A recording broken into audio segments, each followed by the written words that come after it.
चुनाव लड़ूंगा जी। और खुदा के फजल करम से हार जीत ये तो बात की बात है, लेकिन चुनाव में लड़ूंगा और इसके लिए मुझे वर्कर्स हजरात ने बहुत मजबूर किया। तो उनकी उमंगों और उनकी उम्मीदों को देखते हुए मैंने फैसला किया कि मैं चुनाव लड़ूंगा। क्या अभी आपने पीपल्स डेमोक्रेटिक पार्टी से इस्तीफा नहीं दिया? मैंने सिर्फ इतना कहा, इस बात से आपको कुछ नहीं हुई, मैं चुनाव लड़ूंगा, ये सबसे बड़ी बात है। क्या अगर आप चुनाव जीत जाएंगे फिर आप पीडीपी ज्वाइन फिर से करेंगे? ये तो बात की बात है, पहले जब जीतेंगे तो तब देखा जाएगा। क्या आपको ये नहीं लगता है कि आप पार्टी के खिलाफ चुनाव अब लड़ रहे हैं? मुझे ये नहीं पता, मुझे सिर्फ इतना पता है कि मुझे लोग मजबूर कर रहे हैं चुनाव लड़ने के लिए। ये आपने खुद भी देखा, जितने शॉर्ट टाइम में हमने मीडिया को बुलाया और यहाँ हज़ारों की तादाद में लोग जमा हो गए हैं। तो सबसे बड़ी बात यही है कि लोग चाहते हैं कि मैं चुनाव लड़ूँ। पिछले 5 दिन से लगातार हज़ारों की तादाद में लोग मेरे घर आ रहे हैं कि आप चुनाव लड़िए। तो हमें ये नहीं पता कि फैसला क्या है, बट हम चाहते हैं कि आप ही हमारी नुमाइंदगी करें। आपने कोई पार्टी डिसाइड की कि आप किस? देखिए, पार्टी वार्टी ये नहीं है, मेरा सिर्फ इतना है कि मैं चुनाव लड़ूंगा।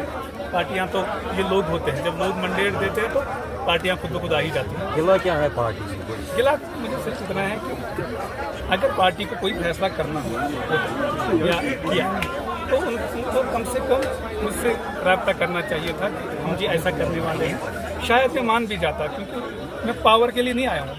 मेरा पैशन है, मैं सोशल वर्क करूं, लोगों का काम करूं। ये तो मैं किसी भी ओहदे पे कर सकता हूं। देखिए, मैं सबसे यंगेस्ट सरपंच बना, उसके बाद में यंगेस्ट एमएलए बना, तो फिर डीडीसी मेंबर भी बना। तो मेरे लिए इस साफ जाहिर होता है कि मेरे लिए ओहदे मैटर नहीं करते।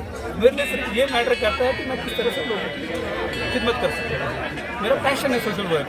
तो जब भी मैं किसी का काम करता हूँ तो अल्लाह की कसम सच कहता हूँ, उस रात में सबसे सुकून से सोता हूँ। जब मैं किसी गरीब का काम करता हूँ सबसे सुकून। तो फिलहाल आपने ये फैसला लिया कि आप चुनाव लड़ेंगे इंडिपेंडेंट? फैसला ये है कि मैं चुनाव लड़ूंगा, ये बाद में देखा जाएगा किस तरह से लड़ेंगे, लेकिन चुनाव लड़ूंगा। अगर आप चुनाव जीत जाएंगे किस पार्टी को ज्वाइन करेंगे? वो तो बाद में देखा जाएगा। अभी मुझे ये नहीं बोल सकता कि किस पार्टी में लड़ूंगा, लेकिन चुनाव लड़ूंगा। वो उसके बाद लोगों से बात करेंगे, जिनसे मैंने पिछले 5 दिन मशवरा किया, ऐसे ही मैं लोगों को बुलाऊंगा, उनसे मशवरा करेंगे, उसके बाद देखा जाएगा। जिस दिन आपका टिकट काटा गया, क्या उसके बाद आपकी महबूब मुफ्ती से बात हुई कभी?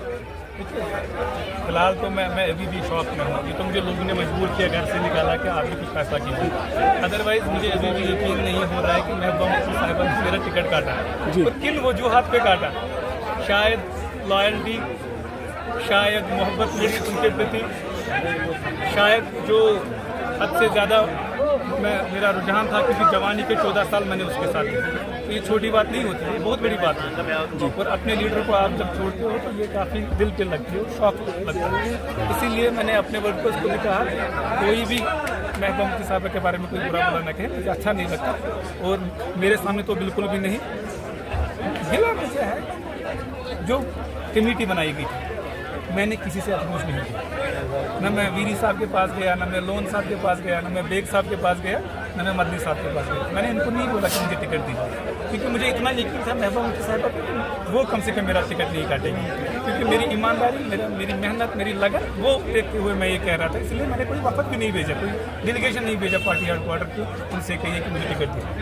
तो मैं तो इंशाल्लाह अब खुदा के प्रोड्यूसरों से कोशिश करेंगे कि मेहनत करेंगे ताकि फैसला रख दे। शुक्रिया।